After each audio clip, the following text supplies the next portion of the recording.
Morning and welcome to the Summer Budget Predictions Roundtable. I'm Nick Wright and I'm joined by specialist Stuart Noakes. Morning. Lisa Wilson. Hello.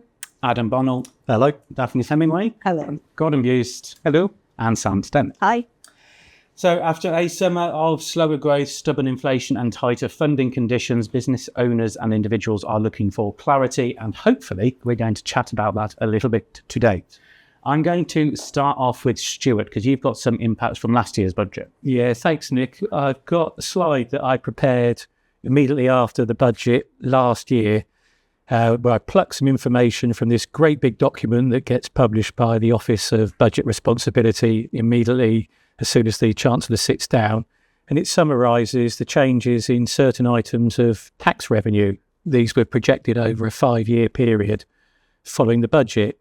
And hopefully people can see this slide on the screen in front of them. And there were 3 things that struck me from this. The first is income tax. An income tax, as you can see, is expected to rise from 277 billion to 379 billion over that period in time. To me, that felt like an enormous increase, and it demonstrated the effect of the fiscal drag, the freezing of allowances that we've all heard about. And I think this is baked into was baked into the numbers and not really given a lot of publicity. But for me, it was a significant tax increase over the next few years, effective tax increase. The second was national insurance. And we'll remember, last year, all of the changes with employers' national insurance. And what this slide shows is the change there. I've got a column on the end that I've headed up extra. And what that column is the difference to the 28-29 projections that were forecast as a result of all of the changes that were brought in by the budget last year. So we remember the national insurance changes and the effect of that. This is what it was thought last year, was nearly 25 billion of tax being brought in by the end of this Parliament. The final thing that struck me, there was a lot of noise about capital gains tax and about inheritance tax, but hopefully what this slide tells you is what small contributors they are to the overall budget. Capital gains tax only going up an extra 4.6 billion as a result of all of those changes that are going to affect business owners and the like. And we'll remember inheritance tax only expected to increase by 3.1 million by the end of this Parliament. We'll remember all of the angry farmers and business owners and the like. But what this tells you is it's a pretty small part of the overall budget. Maybe just to give us all some context, because sometimes I hear numbers like GDP and percentages of GDP. In my head, the GDP of the country is about 3 trillion. And so 1% of GDP is about 30 billion. So when we bandy around figures like that, what does it mean? I think 30 billion, 1% of GDP. That helps me sort of measure things in my head. So hopefully that's helpful, Nick, to set the scene. And when we're talking about some changes that we might see this year, it gives some context as to what happened last year of those changes that we remember then. So 1%, 30 billion. The numbers I've seen are sort of 50 billion deficit, 60 billion. So we're talking sort of 1 to 2% GDP. That's probably a good benchmark. Yeah. I'm going to come to Gordon next because I saw something on LinkedIn that you posted about last week's speech from Rachel Reeves. So we had a speech last week. When was the last time we had something like that? It was pretty unprecedented, wasn't it, to actually have Rachel Reeves, the Chancellor, stand up pre-budget, 3 weeks before the budget, and actually say, well, what did she say? She was talking about fairness. She was talking about... She was, and my LinkedIn post was that she spent 18 minutes saying not very much at all. And I think, it was very much setting the scene for, we're going to have to, have some pain, if you like, and perhaps stray from our manifesto commitments without saying that. But I think it had to be implied by the fact that she gave a speech and said something for 18 minutes. And that, as you say, Nick, I don't think chancellors have done that, certainly in my lifetime. And, the intention was to try and set expectations, I think, in the markets. And, whether or not she achieved anything, I don't know. But certainly, for me as a tax professional, the speech didn't say very much at all. It didn't. I think the fact it actually laid some groundwork perhaps is a positive, though, to take from it, if you're going to try and be positive about it. I mean, one quote I've got, "I will make the choices necessary to deliver strong foundations for our economy, protecting NHS, reducing debt, improving cost of living." And as you say, really, if you're going to read between the lines, which doesn't really feel that difficult, tax rises. Yes. So I think that the general feel was quite negative, which is why I kind of put out on LinkedIn. Actually, I kind of think doing something like that perhaps is setting the scene for the markets to actually, we're not, if we suddenly get income taxes rising by 10% or something stupid, they're not going to be quite as reactive as they otherwise could be, and as we've seen in other budgets. Do we think perhaps, Nick, that it's maybe an abundance of caution after the Liz Truss mini budget that actually, if we're going to have a budget that's going to be painful, I said last year I wouldn't come back for more tax rises, and yet here I am, probably asking for more than I asked for last year. Yeah. And maybe it's just an abundance of caution that, I'm aware of what's going on, people, and, there is a budget coming up, and I'm going to say something then, and I'm going to spend 18 minutes telling you that I'm going to say something then now, so that you don't, the markets aren't totally spooked when I deliver that news at the end of November. So, yeah. She's clearly paving the way for something that's noteworthy enough to warrant the paving of the way. Yes, I think we can read something into that. Yeah.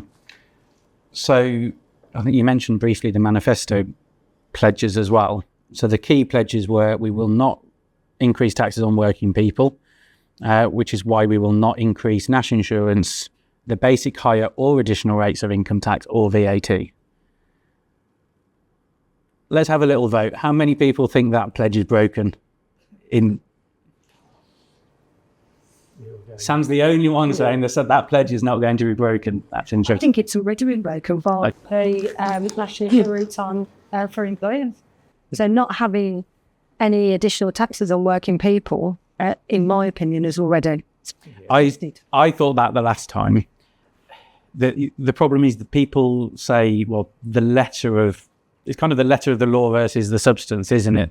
What they actually said was increase tax on working people, and then they increased national insurance on companies for their employees, didn't they? So, in a sense, that was kind of their defence. But I agree, I'm on your side. Yeah. That ultimately they did raise national insurance, And for a lot of clients, it's had a significant impact on their recruitment policies. So even though you could argue maybe it's not a tax on working people, actually, and obviously we've had some new numbers in terms of unemployment figures, it's actually had a detrimental effect on working people. Yeah. No, that was my biggest kind of bugbear, I guess, this time last year, was you've done this, but actually it still is impacting working people, just slightly indirectly. Yeah. it's a tax on jobs, and we're now starting to see that impact on unemployment being the highest level that it's been for. Any business has to pass on that cost, though, don't they? It's either going to be the employees are going to pay it or your customers are going to pay it, but a business has to make a profit, so it's got to pass that on. Yeah. So if they do break this manifesto pledge, do we think that's political suicide, or if actually they break the pledge, but in 3 years' time, by the time we actually have another election, everything's going swimmingly and actually increasing income tax or something was a great thing? I think the reason I don't think they're going to increase income tax, I mean, I've watched every budget for many, many years, as we all have, and political cowardice always trumps common sense. And look, all the economists are saying desperate times, desperate measures. We've got this huge gap in, this black hole in the finances. Income tax accounts for 25% of the tax take is the obvious target. But we'll have trial by the sun. And political cowardice will win out. I mean, you've only got to look what's happened to the fuel tax over the last however many years. Every budget day, we're still going to freeze fuel tax. We're still going to freeze fuel tax. And that's a politically motivated decision. If they hadn't done that, there'd be another 100 billion in the coffers. Political cowardice will win. That's my vote. Yeah, that's really interesting. Anybody else watched Celebrity Traitors just recently? Yeah, Joe Marler had the theory about it's one of the big dogs. And, in the world of tax, the three big dogs are income tax, national insurance, and VAT. And I'm going with Joe Marler. It's one of the big dogs. Yeah. Yeah, actually, whilst we're talking about that, I've also got a bit of a graph which might be worth putting up now. 23-24 income tax raised 276 billion, VAT 197, corporation tax 94, and you've got other ones that are very small. CGT, I think you mentioned that. Yeah, started in 15 billion was the tax take in 23-24. So they're tiny numbers to the thing. So last time when they did the budget, by not touching those big three, they had to. You're tinkering around the edges, which just isn't impactful enough. And I think that's what they found. And it's about the amount of change that people will put up with. So if you put up income tax, at least that's one tax that people understand and can accept.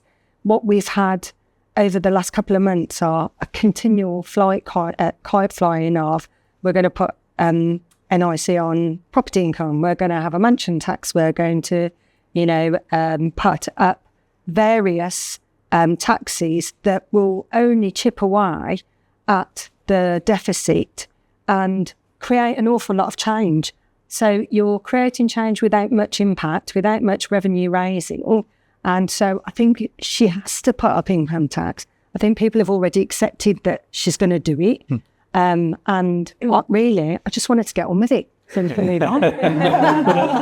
think what will happen in the budget speech, there will be one of these big dogs where we'll see an increase, but she'll want to dilute that. Well, I'm looking at these wealthy people over here, the non-doms who aren't contributing enough to the economy, and there'll be some changes announced about this and that, and then so we might see a bit on capital gains tax and inheritance tax and all of these other things. But for me, it will dilute.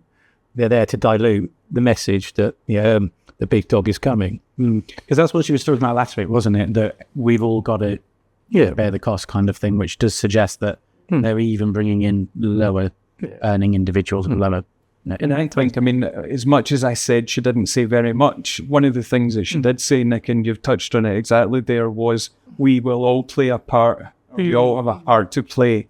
And I think that was political posturing for, one of the big dogs is going to have to go up. And I think, with income tax as well, what we said earlier is the fiscal drag of freezing allowances, that if we see a little bit more of that, the freezing extended for further periods, we know the sort of effect that can have on the overall tax take. So that could be part of the income tax solution. Just to put it into context, to show how significant it is if she does raise income tax. The last time income tax, the basic rate of income tax was raised, I was a toddler and Dennis Healy was the Chancellor. So it's not, it's a once in a generation sort of decision. It's going to be really interesting. And I wasn't born then, but that was when the pips squeaked and the wealthy left the country in droves, I think is fair, isn't it? Well, we had a conversation earlier about the impact of higher income tax rates.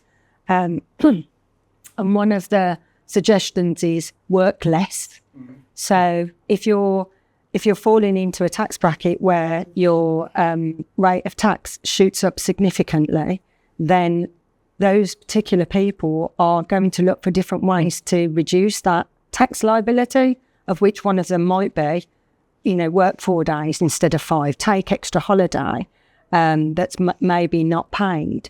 And for me, when we are looking at productivity and the fact that it's so low, there is a disconnect between taxes and the ultimate objective, which is to become better off.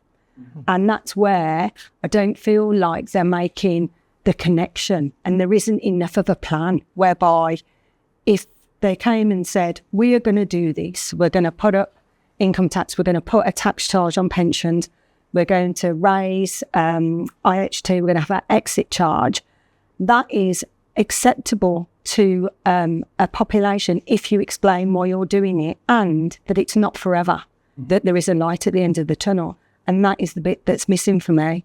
We're talking about tax rises across the spectrum and no plan as to why we're doing it and how we're going to spend the money. I have to disagree with you a little bit there, Lisa, because I don't think we have the culture in this country that people are willing to accept tax rises because they're not confident in the fact that money is going to be spent sensibly. Look at the millions, the billions that were wasted during COVID and so on. And people will tend to accept tax raises if they're not the ones paying them. Yeah. And that's why I think the income tax is a very risky move and that we're going to see the income tax raise that I'm predicting is an increase in the dividend income tax because it's 8.75% for the basic rate of dividends at the moment. The vast majority of taxpayers don't receive dividends or certainly not substantial amounts. And people, that can be sold as sort of levelling the playing field.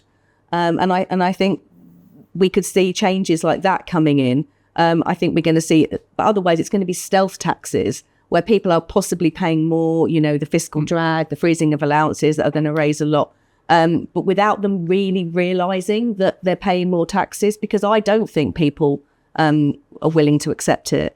I think people would be if they thought the money was spent in a wise way. And also, I think if people felt the benefit of that. So what I feel people have experienced are higher taxes, no improvement in public services, no improvement in cost of living standards. So I think, I can't remember which politician said it. It might have been Lisa Nandy, but she said, I've never known people work as hard and get less. And the feeling of making do or, making ends meet.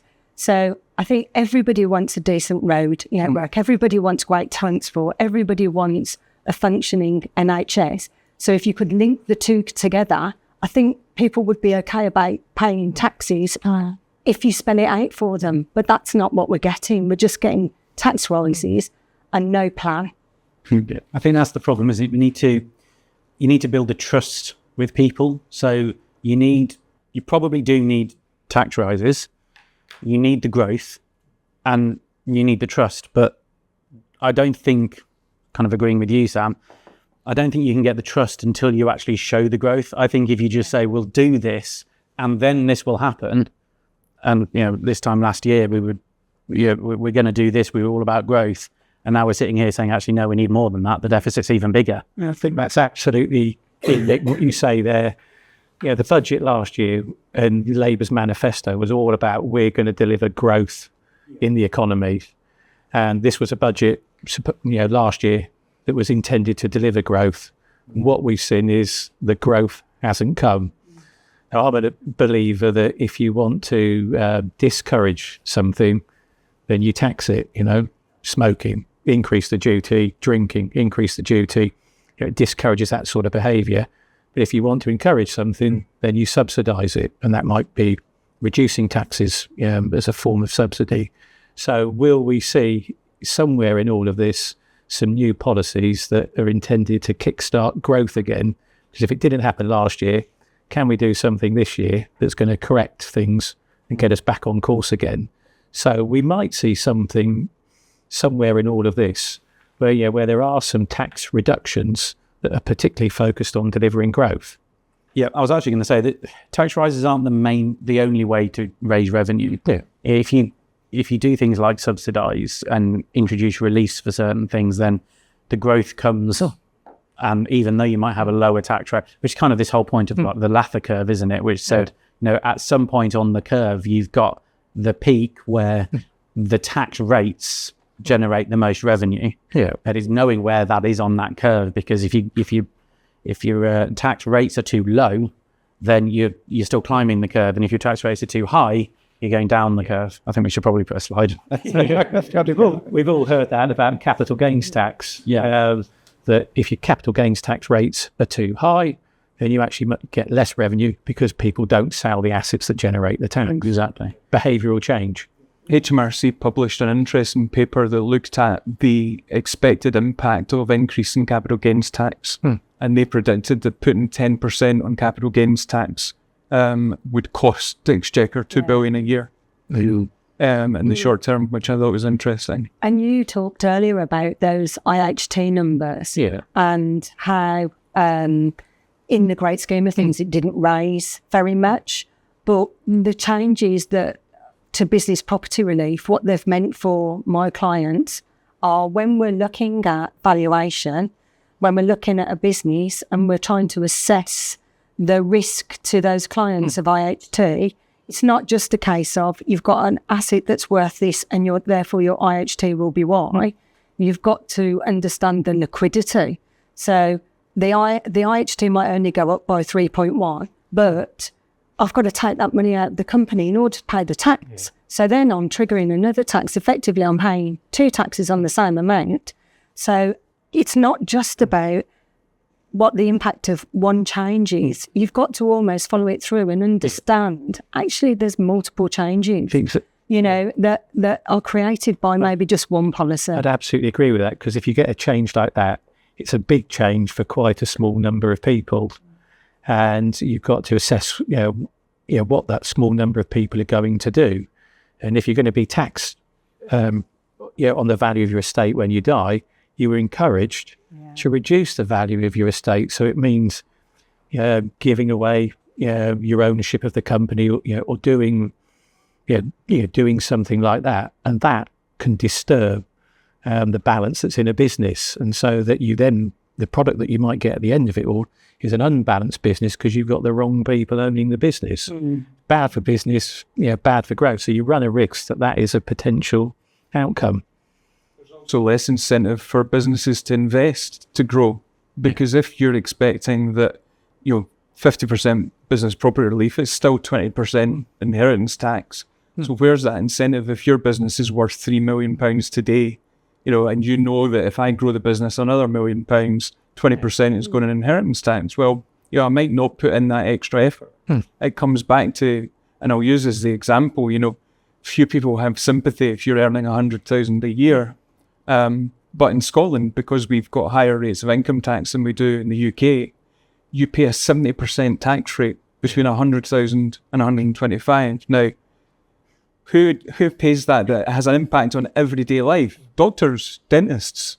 And how many doctors and dentists, have dropped down from 4 days a week to 3 days a week?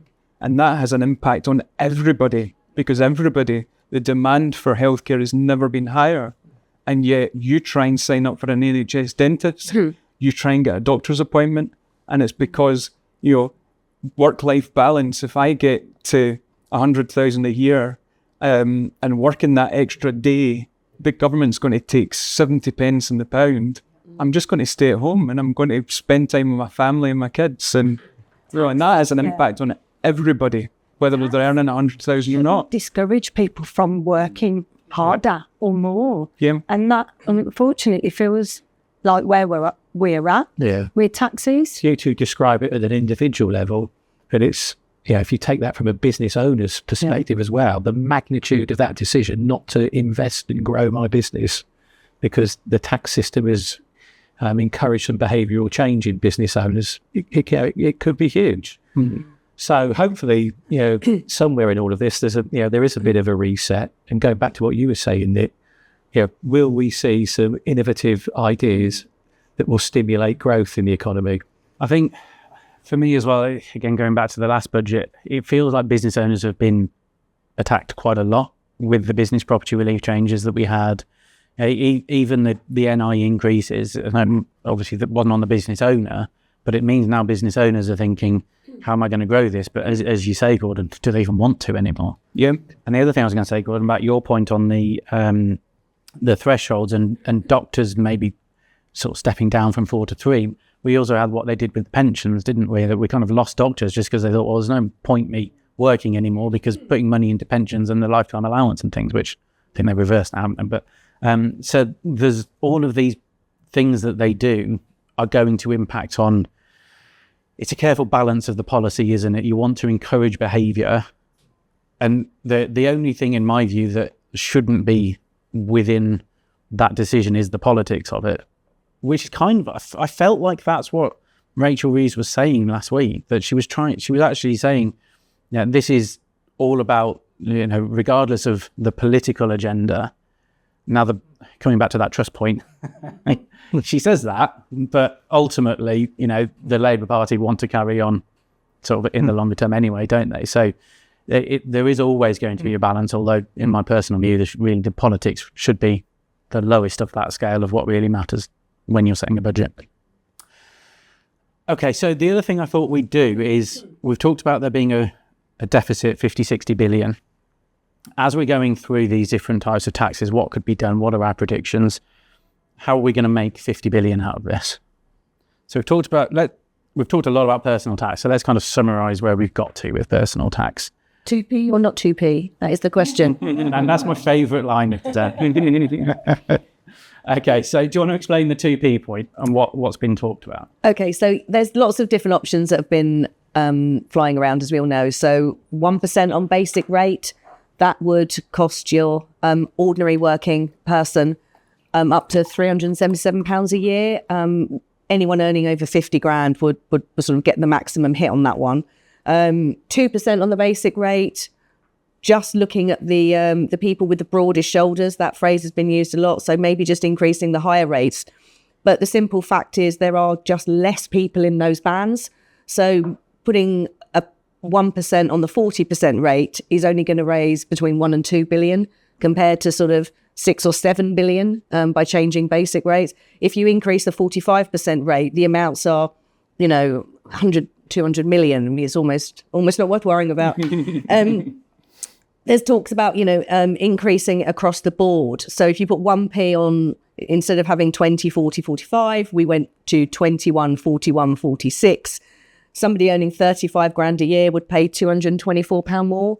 Somebody earning 55 grand a year would pay £424 more. And somebody earning £75,000 a year would pay £624 a year more. So, make of that what you will. But the one that's getting all the attention is the 2 up, 2 down. Yeah. And Rachel Reeves has always said that she doesn't want to impact the ordinary working person. And this is a way that she could sell this, because people who are seeing an increase on the income tax in their pay packets would see an equal and opposite decrease in the national insurance cost in their pay packets. So the amount of money they were taking home at the end of the month would be exactly the same. So, it sounds like a no-brainer. So what's the downside? Well, of course, not everyone is going to benefit from the national insurance cuts if this was introduced. And I think I'm right in saying, Gordon, it was 10 billion this would potentially raise. But that would be from pensioners, landlords, savers, investors, people who pay income tax at the basic rate or higher rates, but don't pay the national insurance. So that's in the media, certainly, that seems to be the front runner.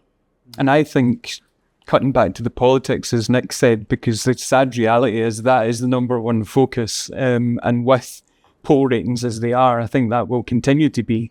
And I think Keir Starmer's pledge was that we will not touch your pay packet if you're an ordinary working person. And I think there's an elegance to that 2 up, 2 down, increase in income tax, decrease in employee NI. And I think it's going to be popular with workers, isn't it? Unpopular with pensioners, unpopular with UK landlords, unpopular, but popular with workers. And the Labour Party is the party of the working man and women. Completely, doesn't it? Yeah. So, okay, so is that kind of what we think we're going to be going for on personal tax? That's really going to be the headline, the 2 up, 2 down. I still think they're going to... Checking out. You're ticking out at the last minute. But if they were going to raise income tax, I think that's where it's going to land, yeah. And I go 2 up, 2 down. Yeah. I think they can sell that. Everyone, do you agree with that? I do, but I also have some sympathy with Sam's suggestion. So a lot of clients, I have said to them, if you're going to pay a dividend this year, accelerate it and pay it before the budget. Because I think, again, dividend tax is an easy one, isn't it? Because it doesn't affect your ordinary working person. It affects business owners again. You say you're attacking business owners again now. Thanks. It's always anything that's voluntary in all of this, like a dividend payment, as opposed to your monthly salary. Yeah, The message has got to be do it before the budget if you can, absolutely. because there's always a chance that the tax rate could go up. And if you were going to do it at some point, it's just a timing difference. Yeah. And the big one not to lose sight of is that if you're a company owner, we had the increase in corporation tax from 19% to 25%, albeit it was under the last government. But, if you put your dividend tax up to 10% basic rate, you're increasing the rate paid by company owners significantly. I know, and reflect on that because, we used to have a tax credit on dividends, and then that was taken away because the rate of corporation tax was so low, but it's not coming back. It's not making a reappearance. So, there's this constant chip on business owners. For me, I think that the current government have lost some of the confidence from business owners. I think the national insurance change was a terrible decision. And I think if they want to look at productivity and growth, they've somehow got to get those people back on side. Yeah, no, I agree. So in terms of what we're going to put in the pot for the main prediction, are we going 2 up, 2 down, or are we going dividends? We could do both. Yeah. Do both. That is involves me. Because the 2 up applies to dividends, but not the 2 down. Yeah. How about the only other thing I kind of thought worth talking about on the personal tax side was the frozen threshold point as well. Because I think that was sort of 7 to 8 billion potentially. 2 measures, 2 up, 2 down, and extending the income tax freeze next 20 billion. Yeah. Big number, isn't it? Yeah. What Rachel Reeves will want to do, in my view, is that when she looks forward, she will want something that says we have balanced the books by the time we get to the end of this, this parliament. And as we've seen, fiscal drag when you freeze allowances, it has a big impact on all of that. But that's been going on a long time now, but was it 20? So I think we might just have one more year that she can squeak out during the lifetime of this parliament. So we might see that, or a bit beyond that. If she's going to say, well, I can't get there by the end of this parliament, I'll have got them there the year after. Yeah. But showing a journey to the books being balanced. At some point, as we get closer to an election, I think they always look at tax rates at that point, and there will be something given away. Couldn't be that transparent.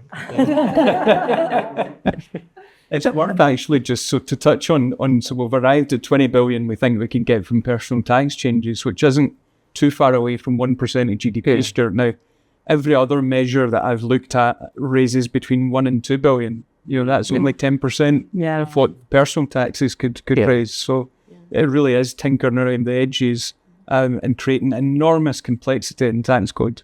Yeah. And that's the other thing, the complexity in the tax code. It's over 2,000 pages now, isn't it? It's huge. Yeah. Have you seen that? It was I haven't read 1,900 of it.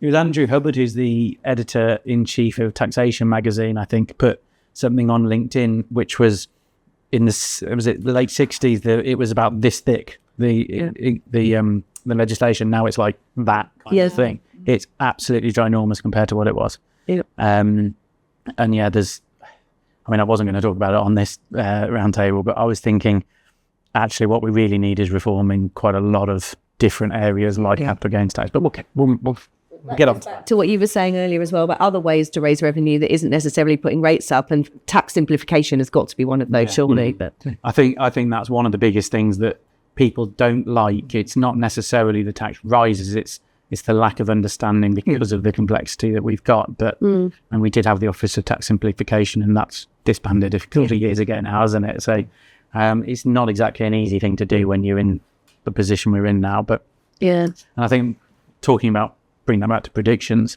I think a lot of the things we might say do need reform, like capital gains tax, wealth taxes, IHT, you can't just do that overnight. It needs proper thought. It needs, we had the Wealth Tax Commission, which I did a podcast last week, but that actually spent time with academic research, huge amounts of research, and you need that across the board, and that's going to take a lot of effort.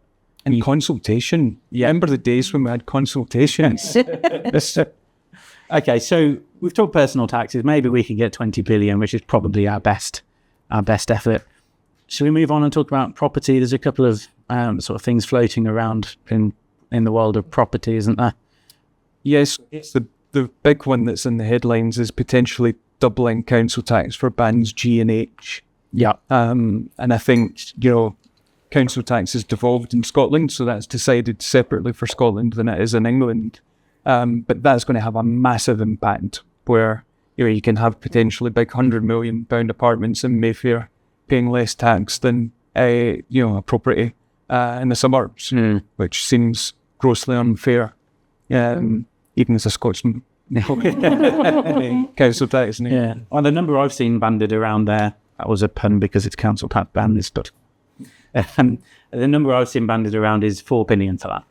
So do we think that's a goer? I think what I've heard, a lot of people think, yeah, that's going to happen. It can be sold easily, I think. Yeah. I mean, they've let it slide since 1991, property valuations. I think that's when the longer they leave it, the harder it's going to be. I mean, they did it in Wales in 2003, I want to say, something like that, where the property values were slightly more up to date than they are here. But this is a problem that needs to be tackled at some point because the inequity in that system is just ridiculous. In fact, we see some extra bans for the higher value properties. So we had an interesting change in Scotland in 2016 where the SNP decided to freeze council tax for properties in bands A to D, and they increased it for bands E to H. And at the time, that was great. I was in a band C property. Really popular. But that politically wasn't overly damaging because I think the average family home was in band D, so it didn't impact most working people. And back to that Keir Starmer pledge.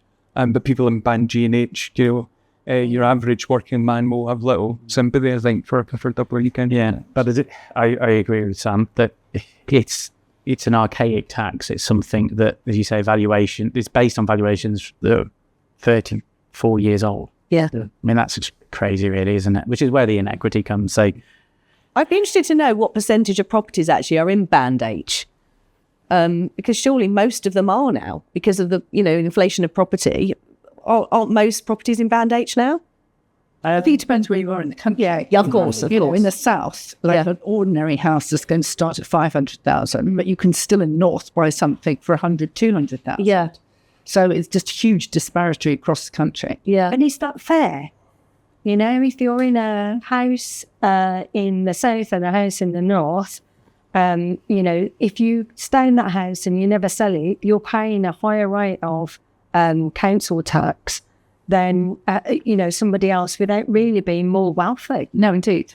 Well, Definitely. the other problem with it is you're paying that rate regardless of whether you've got a mortgage, for example. Yeah. So if you've not got a mortgage, then you're probably not going to be too concerned about it. But if you've got a mortgage and then you double your council tax, and it all becomes a lot harder. And I think the biggest problem with doing that with council tax bans is it brings back uncertainty. It brings back a lack of trust because people buy a house, they make decisions to buy a house, and then 2 months later the budget comes along and doubles their council tax. That's something they've not thought of or budgeted for when they're actually thinking, yes, we can afford this mortgage kind of thing. Yeah. So The other aspect is if you look at, say, we do go 2 up and 2 down and we're increasing income tax paid by pensioners, a lot of pensioners are in higher council tax band properties and they've got fixed income and they can't work more hours and easily make up that difference. So there is that element. And then you've got stamp duty, the least popular of all the taxes, that disincentivizes downsizing. And, so you end up with that age bracket being trapped in a property that's become too expensive and you can't easily solve that.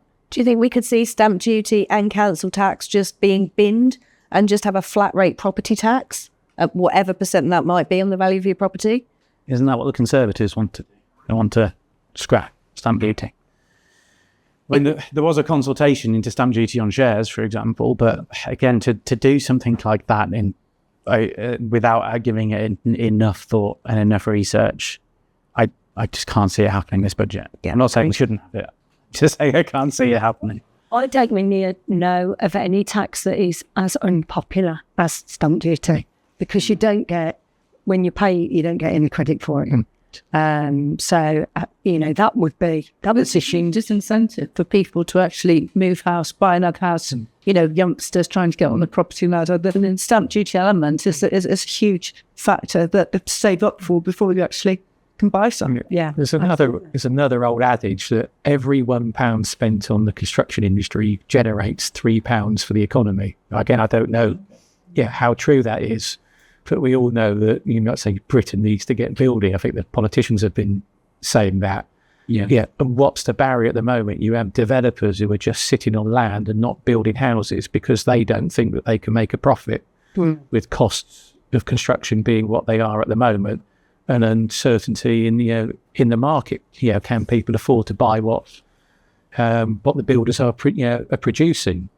So if somehow the government can correct that and get Britain building, and they say that that's what what they're all about, they've got to remove the barriers from that. So things that create illiquidity in the property market, taxes on property transactions, they might have to do something about that. And then you've also got Lisa's point about if you keep being taxed, you're going to work less, which makes perfect sense.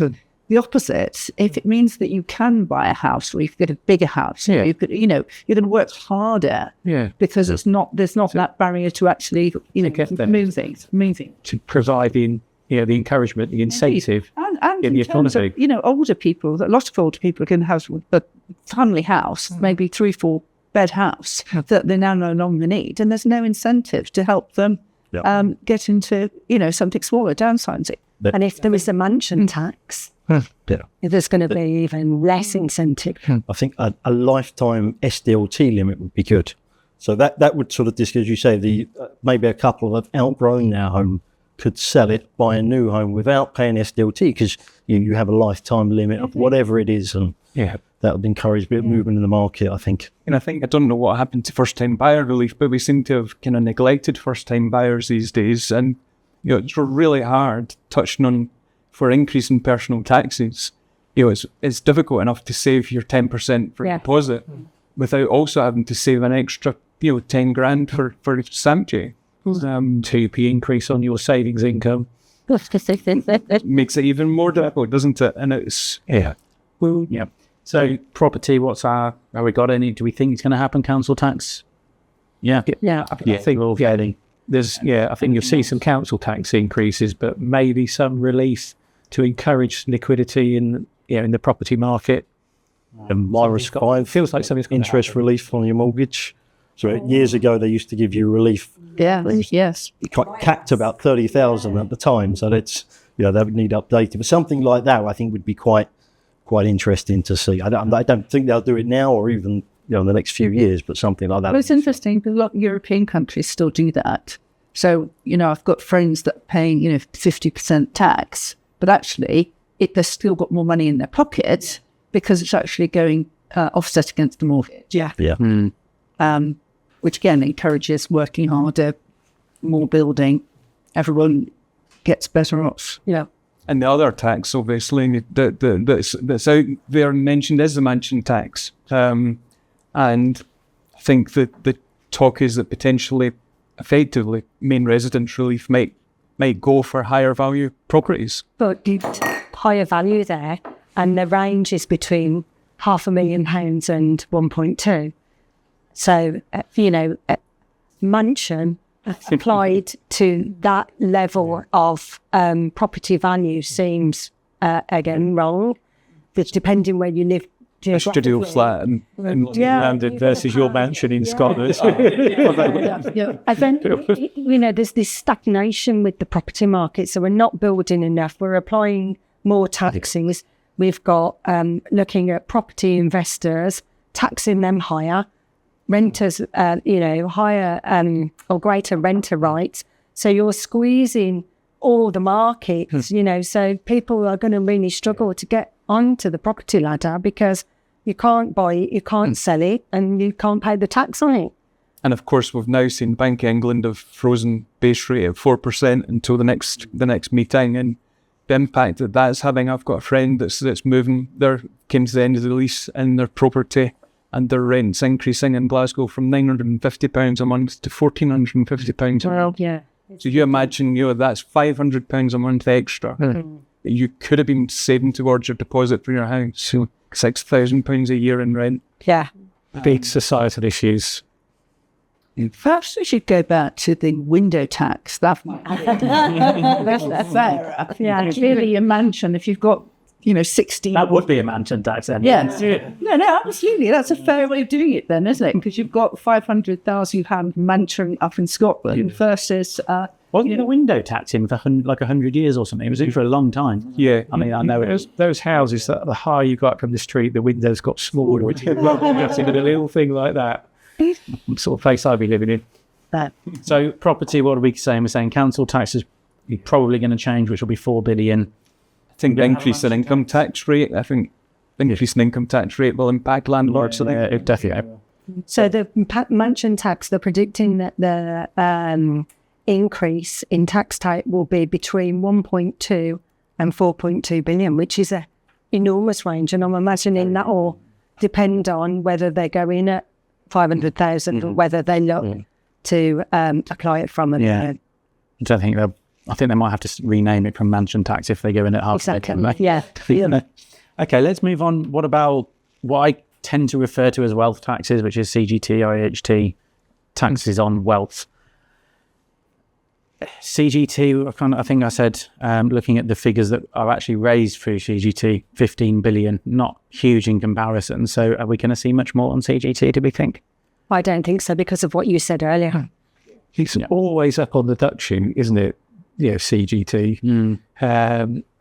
If there are some changes, you've got to differentiate between short-term gains and long-term gains. And I think there's a case that if you bought some shares, you sold them 6 months later and they'd gone up and you'd made a gain, why shouldn't that be subject to the same sort of tax that you might get on a dividend? But if you've had something that you've owned for 20 years and we now no longer have any adjustment for inflation during all of that time or length of ownership, and for the tax historians amongst us, we'll know all of the regimes in the past that did take that into account. Systems try to be simplified. So if you're going to change it again, you probably have to introduce a level of complexity in order to take account of what I would describe different between short-term and long-term. You get that in the US at the moment. So the US tax system is short-term gains, less than 12 months. It's income, and beyond that is capital gains. But I think, I could see something like that happening quite easily. Yeah, that's interesting because I agree. It makes sense that might apply, but you're massively adding complexity. So, and we've still got some changes to come on CGT that haven't come into effect yet. Changes in respect of business asset disposal relate. So I think that's probably one they're going to swerve this time. Yeah, I would agree. I don't think there's going to be any further changes to that. Well, I can see business asset disposal relief being phased out. I mean, we've already had it go from 10 to 14 to 18 next year, and it's only one more step, and it's fully aligned with normal CGT rates. So I think that's it. That's an obvious step. When the new rate comes in next year, 18%, if the rate stays at 24%, the headline rate, what's the maximum price? 66%. I mean, 60 grand to somebody. Well, when it was entrepreneurs relief, it was 10 million at 10%. Yeah. And even at one point, we had a 28% tax rate, didn't we, for CGT? So that was 1.8 million. And now we're talking about 60 grand. Yeah. So it's almost paid out. So There's always, I think there's always been something there for, entrepreneurs. If you went back quite a long time ago and you had something called retirement, £1 million when the rate was probably 40%, that was worth 400 grand to somebody back then, probably, in the 80s, 90s. Now, we're talking about the maximum prize being 60,000. Yeah. Very, very different. What about IHT? Anything? Yes. Well, we've obviously seen quite a lot of change already. I think we've not really felt the proper impact of the changes that have already come in. You know, I don't know about everybody else, but I've certainly seen an uptick in life insurance to try and cover some of the additional cost of owning a farm or business property, and also obviously because pensions have been pulled into the net. I don't think that they're quite finished in terms of the changes to IHT. It's a funny tax really, because again, I think if you've got enormous wealth, you can avoid it quite easily. I think you can avoid it quite easily anyway, as long as you've got a plan and you don't die accidentally, you know? You know, that's the real crux of it. You know, if you do cash flow modelling, you're gifting continuously throughout your life, you know, you're reassessing assets and their value and making sure that you're passing them around the family. I think you can mitigate quite a lot of IHT. I think when it becomes problematic is when you've got older generations where they are asset rich and cash poor, and they need to hold on to things because they need the income from them. So, you know, things like share portfolios and the like. I think the way that they changed IHT, certainly with business property, really disadvantaged people that had been told for a long time to hold on to business assets, because if you passed away, you got your tax-free uplift to market value, and then you got your IHT relief. So, you know, I've certainly got a lot of clients in that sort of 70 to 80 bracket where they've done exactly what they've been advised to do, and now they're going to be punished for that. Is that something we're going to see change, the tax-free market uplift to market value? Why would you not have done that in the first place? Well, exactly. Went with BPR and APR. Yeah. You know, for me, that would have been the simplest way of, because we all knew that it was a double bubble and it was unfair. We seem to have kept that unfairness, and we've attacked it in a different way and made it really unfair. Yeah, totally agree. If they'd have done that first time round, I think people might have understood it. You can pass your business or your farm down to the younger generations, but as and when they sell it, then they pay the tax at that point. But don't raise money. tax. They've got money to pay the tax at that point. Yeah. Raise tax. That's the point. Yeah. So I think I agree with you. That would have been a very simple solution. People would have understood it, and it wouldn't have affected those family businesses that are passed on from generation to generation.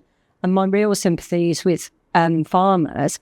There was a report last week that said only a third of farmers made a profit last year.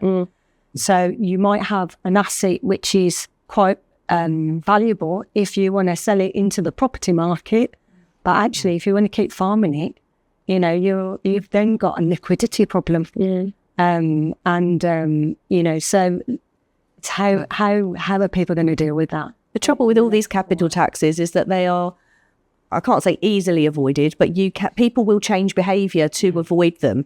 And then we have distortions in the economy that are created because of that change of behaviour that in many cases just negate the tax increase anyway. And as you know, I think as you said, Nick, it already accounts for a relatively small percentage of the tax take.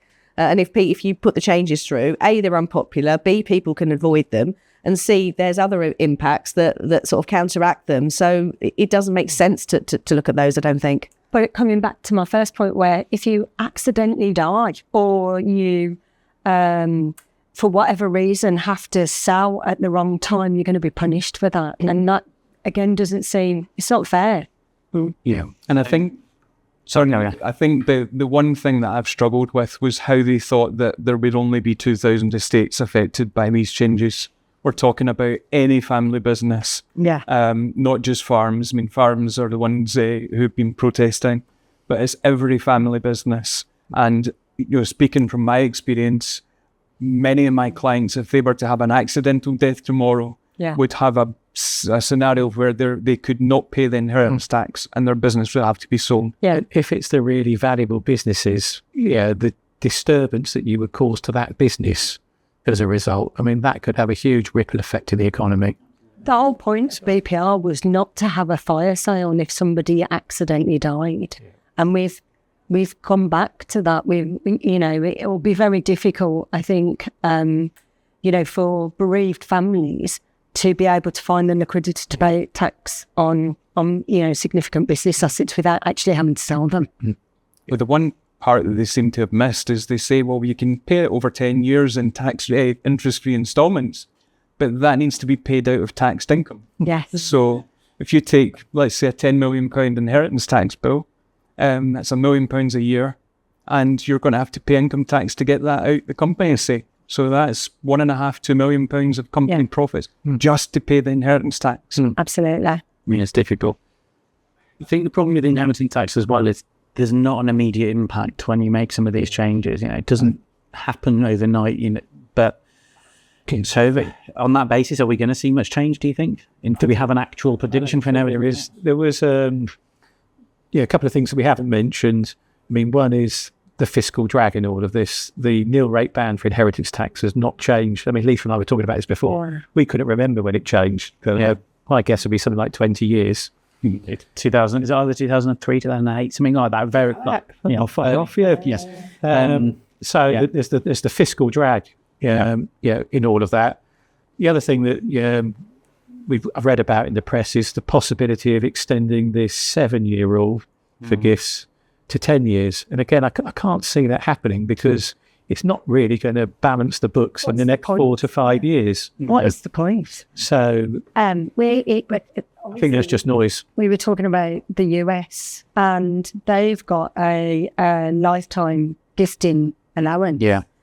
So, that might be one of the changes where they say, and I can't remember the exact numbers, but I think it may be, and it's like 5 million in the US, where you say $14 million estate exemption generally, which is one of the big problems of Americans over here. But it's huge compared to our. So if you simplify some of the IHT legislation and some of the reliefs that are a bit esoteric, and everybody had a gifting allowance, then it would assist with things like business property relief and agricultural property relief, and then catch some of the the people apparently with the broadest shoulders. Okay, that's inheritance tax. Let's cover quite quickly, I think, corporate tax, because I don't really, unless anyone disagrees with me, I don't really think there's going to be an awful lot in there. Maybe a tweaking of things like capital allowances, R&D. I think they've done quite a bit there already. So, to be honest, the only thing in terms of businesses in general that I've heard quite a bit about is this employer's NI on LLPs, which was that there was quite a bit of hype about whether or not the sort of the big law firms and things are going to kind of shout loudly enough that that's not actually going to come in. I kind of suspect that may happen. Got all those complicated rules about whether, if you're a member of an LLP, whether you're taxed as an employee or taxed as a self-employed individual. Yeah. So there could be some tinkering around the edges there. I mean, I think when we go back to the objective of growth, the government is still going to want to see the UK as a competitive place in a global environment. So I can't see the headline rate of corporation tax going up. No, I can't see things like most dividend income that comes into companies changing, or the substantial shareholdings exemption. That we've got where a parent company can sell the shares in a trading subsidiary tax free. I can't see that changing. These so-called participation exemptions, they keep us competitive. Exactly. I think that's the point. They're kind of they're released, but they do keep us competitive. Yeah. That's kind of the point. So there's one thing I can see coming in, which is back to employers' national insurance. At the moment, if an employer makes a pension contribution on your behalf under a salary sacrifice arrangement into the pension, there's no employer's NICs on that. Yeah. And if they gave you that money as salary and you then made the pension contribution, there would be. So I think they might just say, actually, we'll have our 13.8% on that as well, please. Yeah, it's kind of that double point, isn't it? Because there's no NIC when you're a pensioner taking the money out, and there's no, you just said, there's no currently employers NI going in. NI on company pension contributions, all of those contributions into Nest. Oh God, that's. But pensions are. I was looking. I don't know whether this number's correct, but I read somewhere that the UK has got 4 trillion under investment for pensions. So if they wanted to raise money, they could do a sneaky thing and call it a levy, not a tax, and just charge a tiny, percent of a percent on an annual charge on the pension funds, that it could get incorporated into your annual charge. When we all pay annual charges, management charges on our pension, another 0.1% or 0.2% it would raise billions and nobody would notice. They have mooted that about a small charge. Pensions. And I think if you're looking at somewhere, something very simple, easy to apply, because when I was reading about that, it was like, well, the pension administrator would be the people that are actually making the payment and the returns to the revenue. So it doesn't affect anybody. You've probably got no impact on the tax gap, because obviously a lot of complicated legislation leads people to not return the right amount of money. So from a simplicity point of view, it would be very easy to administer. I've just done a little sum in my head, but I'm not entirely sure how many noughts are in a trillion. But a quarter of a percent on 4 trillion is 10 billion. That'd be 10 billion a year. I mean, that goes a long way towards your 50, 60 million gap that we're trying to fill. But does it encourage people to save, which we've also got a problem with, haven't we? So, part of the reason why we incentivise people to put money in a pension so much is that actually they've got income to draw down on later on in life. And that's the thing about all these taxes is, right, what's the behaviour that you're trying to encourage? And then if you're taxing it, are you discouraging that behaviour? And the other problem with doing it is pensions is a very long-term thing for most people. You start saving into a pension when you're 20 and you start taking it like sort of mid-60s. So for those people who have done it for 40 years and then all of a sudden they go, oh, by the way, we're just going to hit you with it.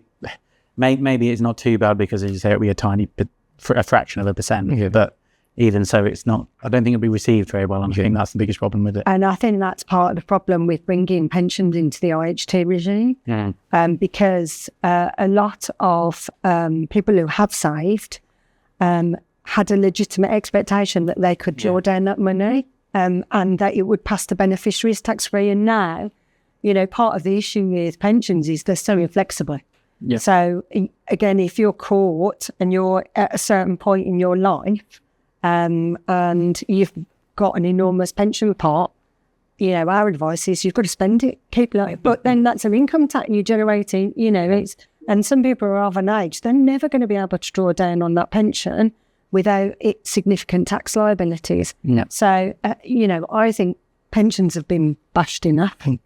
I think that inheritance tax change from 2027 to bring pensions into IHT, there are a lot of business owners who have got SIPs and, they might now have their trading premises in their SIP. And suddenly that's liable to IHT at 40%. And if it was in the company or a holding company, they would get 50%. And it's not liquid. So if, again, something happens and you've got your trading business in your pension and you haven't got any liquidity, how are you going to pay the tax? Again, so it's, having ramifications on trading businesses again. There is a big reset for clients about, right, are my assets the right asset? Are they in the right place? And, we've certainly seen a lot of an uptick in, right, I've got this cash in the company, let's buy the property out of the pension fund. And so at least I can draw down my 25%, or actually I've got some liquidity to draw down when I'm paying it first. It's what we see when you get huge changes like this. Business owners and pension savers recalibrate. They change direction. It brings behavioural change. It might be people spending their pension, changing the makeup of what they've got in their pension schemes. But they do. You give examples of how people recalibrate, and if they get good advice as well, some of it is very effective recalibration. But I struggle to see what more they can do with pensions now, without really disincentivizing people to save. So I don't expect to see an awful lot of change in the pension market. And I think that bringing it into the IHT net now gives people a choice of paying higher rate income tax at 40% or give 40% to the government. Yeah. So why wouldn't you pay the 40% income tax and at least get the cash? Yeah. Okay, a little bit conscious of time, so let's move on. VAT. Daphne, I've heard very little about VAT in all the predictions. So Well, indeed. And it was interesting. Stuart was saying about, didn't we say headline was 197 billion VAT. So VAT is one of your big three. But I don't think anyone will touch the headline rate of VAT. It is relatively high across Europe. Not the highest by any manner of means, but I think to change the headline rate would be catastrophic. However, a bit of what we were saying before, where the UK is out of kilter with the rest of Europe and a lot of the world, is that we have an extremely high VAT registration threshold. So you don't have to register for VAT until you're at £90,000 turnover. And so where you've got businesses that are like a private individual, maybe the taxi driver, or indeed if someone's got another house and they're doing Airbnb and getting that kind of income, there is therefore, let's monitor it, because obviously an additional 20% is going to, negate the benefit of doing it. So by reducing that value, it's not a huge amount of money that we're talking about, but across Europe and even outside of Europe, a lot of countries will look at sort of 30, 40, £50,000 threshold, and that if the UK were to do the same, it's not controversial. It would bring in potentially another 2 billion a year. There are so many current businesses, when I was saying about staying below the 90,000 threshold, where again, when we're talking about growth, again, it's talking about keeping your income under 90. No one's going to keep their income under 30. So it would certainly be a way of increasing revenues in small businesses. that increases growth, doesn't it? If there's lots of people, as I know there are at the moment, on that cliff edge 90 or staying sort of just below the 90 to stay not VAT registered, and then we say, well, actually now it's 30 overnight, everybody has to become VAT registered who's on that cliff edge already, and then they're like, well, might as well, I need to grow even more now. So actually that'd be such encourage growth. That ties in potentially to making tax digital from the 6th of April. Yeah. And the administrative burden is going to be there anyway. So you wouldn't have that argument. It's administratively difficult. So it's not a big revenue raiser, but perhaps something that's actually good for growth. Definitely, you mentioned that we're sort of out of kilter with Europe on the VAT registration threshold. But the other way we're out of kilter is the fact that we've got all these weird and wonderful rules on things we charge VAT on and don't. Well, so every other country, or not every, but most other countries just charge it across the board. Yes. And if we did that, I read somewhere, again, I'm just quoting something I read, so do fact check me, but I read that if we just charged it across the board, which would of course include food and children's clothes and whatnot, it would raise 85 billion. Yes, absolutely. And surely some of that money could be repurposed through sort of benefits and other ways to sort of help the people who would struggle. Well, that's exactly one of the points that I wanted to discuss, is that throughout Europe, nobody has a zero rate. So the VAT had the zero rate, and we've got on food, but even things like children's clothing, the concept of having zero rating on children's clothing is that you're helping, less wealthy families. But in fact, the people that are benefiting are the wealthiest of families. If you're going to buy little Johnny some Versace trainers or something, he's still getting that zero rated. Whereas, invariably people who've got more money are going to be spending more money on children's clothing. So to somehow take that VAT off, and I did just look at children's clothing because that's a pretty small one. It's about 1.75 billion just on that. You can then redistribute the money else in a different way. It doesn't have to be through tax. VAT doesn't have to be the way of getting that income through. You could do it by increasing child benefit and any other means to actually get the money back in the pockets of the people that really do need to have that support. You've got so many areas where VAT is not really fair. So, for example, you have ridiculous situations whereby if you buy Nesquik milk, if you buy strawberry, it's 20%. If you buy chocolate, it's 0%. So there's a complete nonsense in VAT terms.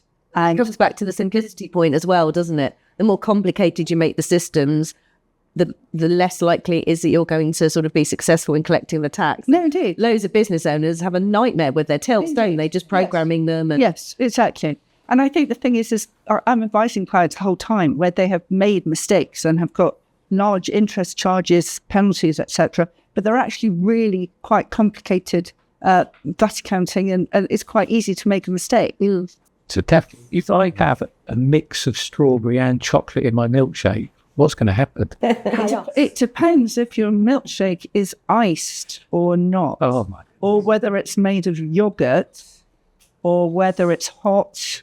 Isn't the world a fabulous? Yes. marshmallow now. It's a whole new world of pain. Yes. Crumble biscuits, or are they cakes? Yeah. Okay, and just one final tax to talk about, international tax. Adam, anything fancy to go on here? Okay, hopefully not too much. So they've been, a lot of the rules have changed in recent budgets concerning domicile and remittance basis and all the things that impact what we call internationally mobile people. So a lot of people are still concerned that there will be changes that could impact them. There's been talk of a settling up tax, so an exit tax in effect. There is some precedent for this. There's, a lot of the G7 countries, potentially all of the G7 countries, have a form of exit tax. The UK has an exit tax of sorts, so we have it for corporates, we have it for trusts. So yes, there's a precedent globally for this. Yes, they need money. These potholes aren't going to fix themselves. So could they bring something in? Possibly. Will they do it now? Will they do it in November overnight? I think unlikely.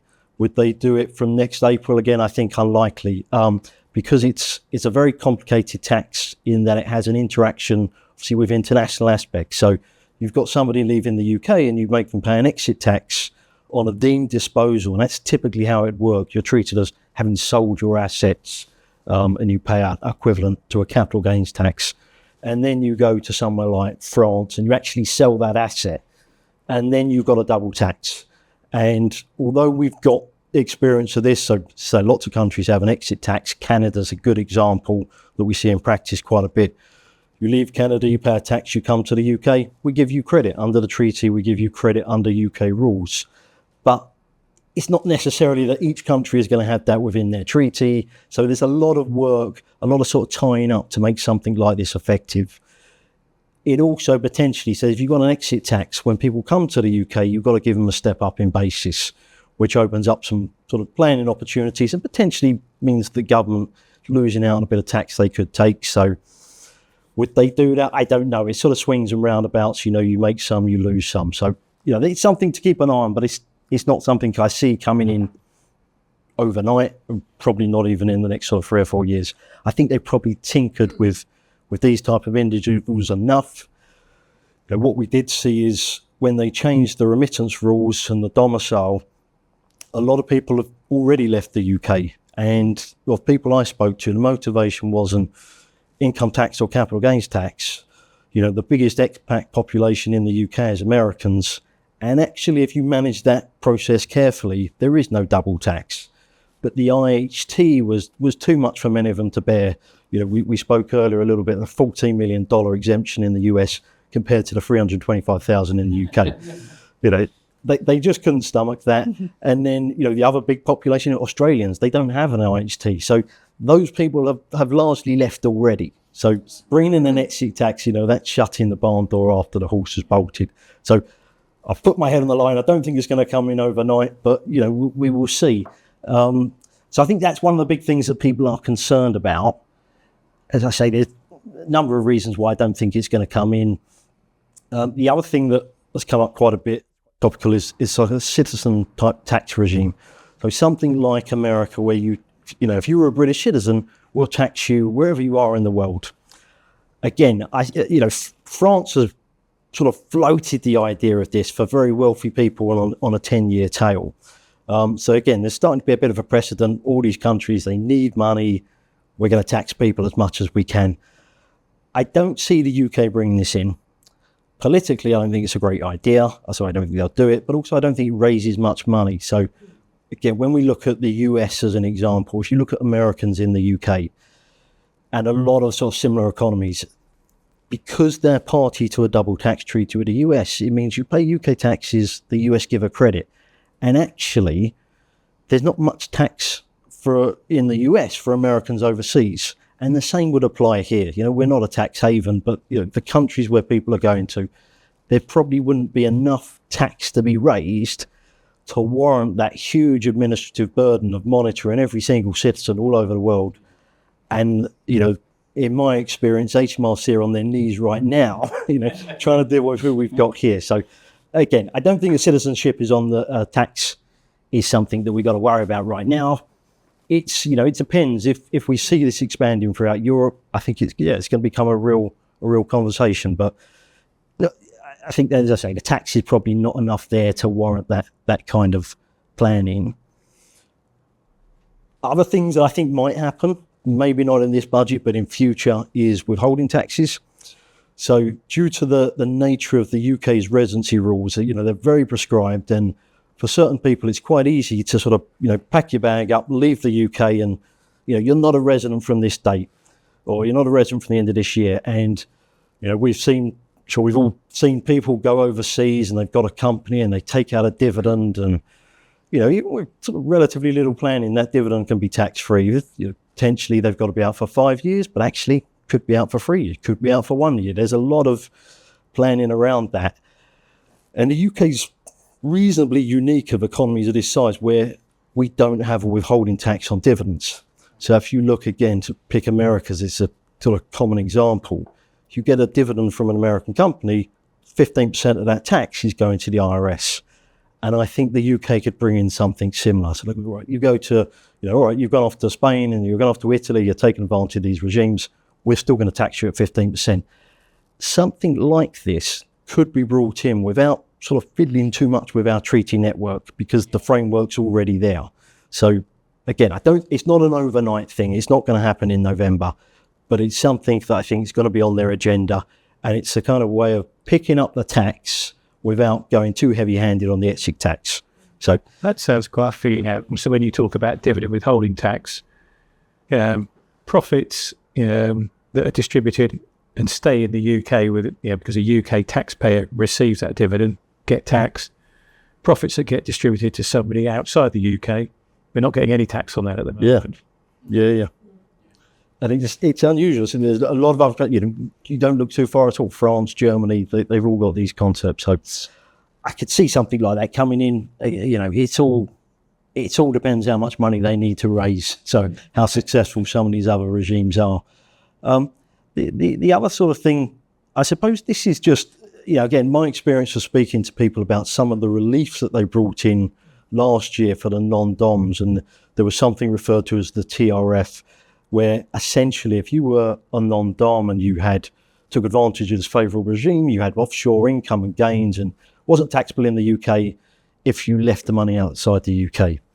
And it's always a bizarre concept. You know, we're going to give you a tax saving, but don't bring money into the UK economy. That's how you get your tax saving. So there's always been a nonsense to it, but very, very complicated set of rules that have been, you know, brought in over the years. And the, you know, we were talking about tax legislation and how that's grown. There's quite a, you know, world famed QC or KC now, who produced a book on the taxation of domicile and remittances, and the first volume was about that thick, and now it's like this. And it was so complicated.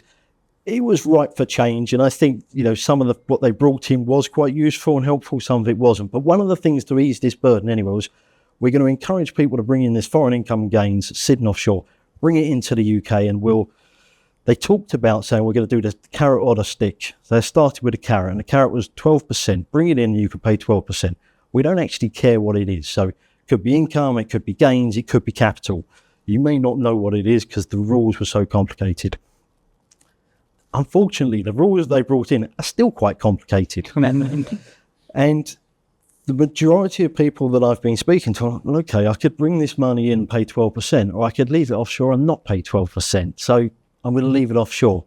And I think where the Treasury is sort of expecting this huge windfall of tax from all these 12%, they're not going to get it. And So that, we won't really know about that until it's filtered through the system. We're sort of 3 years down the line. But, what seems to me is, okay, if that doesn't work, they're going to go for the stick approach. I don't know what that stick is looking like, but it's not going to be pleasant.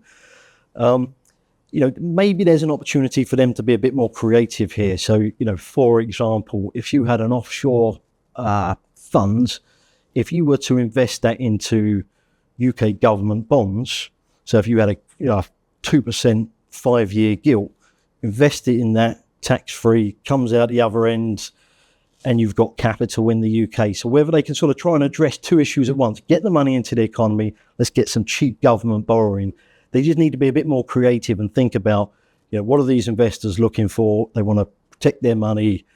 We can offer that. They want a slight income on it. We can offer that, and then we clean it up, keep life simple. So again, I don't think this is going to come in this budget.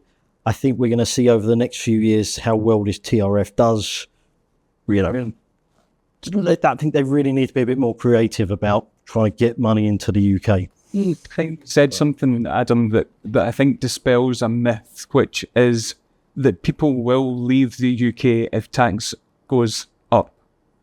And I think the one that's often talked about by David Lammy and a lot on the left is bringing in a wealth tax. So 1% wealth tax if you've got assets worth more than £10 million. Now, my view is that would lead to capital flight from the UK. And I think you touched on that when you said the IHT changes, the non-dom changes. We are already seeing that in practice. And my view is that a wealth tax would lead to capital flight and people would go. Yeah. And I think the problem is when they don't come out and say, we're not doing this, people are, they're nervous. So what we're seeing as well, it probably wouldn't work, but what they're doing is they're taking their cash outside the UK. They're investing outside the UK. They're worried about, well, if you bring in a wealth tax, you're going to bring in capital controls. So how do we get around that? We get our money out quick. So it's all sort of counterintuitive. I think what all the people who are coming to me are saying right now is that if they're going to bring in an exit tax or a wealth tax, that essentially says, don't come to the UK if you've got wealth. Or if you come to the UK, don't intend on making wealth, right? We don't want you. So it's obviously, it's all political driven. I think the money that they raised, forgive me for taxing all the non-doms and all the changes, probably isn't going to be as much as they like. Politically, it was an easy target. Hopefully, as I said, we're going to have hopefully for those individuals impacted by this, we're going to have a fairly light budget. But okay, let's wrap it up. So, by my count, we've come up with a few predictions. There was the increase income tax and decrease national insurance, which was going to raise about 10 billion, freezing the extra thresholds 7 to 10. So let's say 17 billion we've managed there. We've got the council tax bans 4 billion, 21. Mansion tax 3, so we're up to 24 billion. We had our pensions, if we really wanted to push the boat out, 10 billion. So I've got 31. We need 50 to 60. Good luck to Rachel Reeves. That's our message. Yeah. So we can see the task ahead, I think, is clearly quite a significant one, which clearly is why we had such an unprecedented speech from her last week. So I think that's the message. One final point. What's our advice to clients right now? Have we got a sort of 3 top piece of advice we want to be saying? I mean, Stuart, I think you mentioned about if you're going to take a dividend, do it before the budget. If you're going to take some action and you've got to do it before the budget. I don't think any of us are going to sleep for the next 2.5 weeks. We're here to help and advise, but a message has got to be, take some advice because it looks very likely that further changes are around the corner. And we're here. We're here to help to make sure you make the right changes. Absolutely. All that remains for me is to thank everybody for listening. Thank you to our panel. And as Stuart says, take advice. So we're all here, and everybody within your local summer hub is here to help. So thank you very much for listening.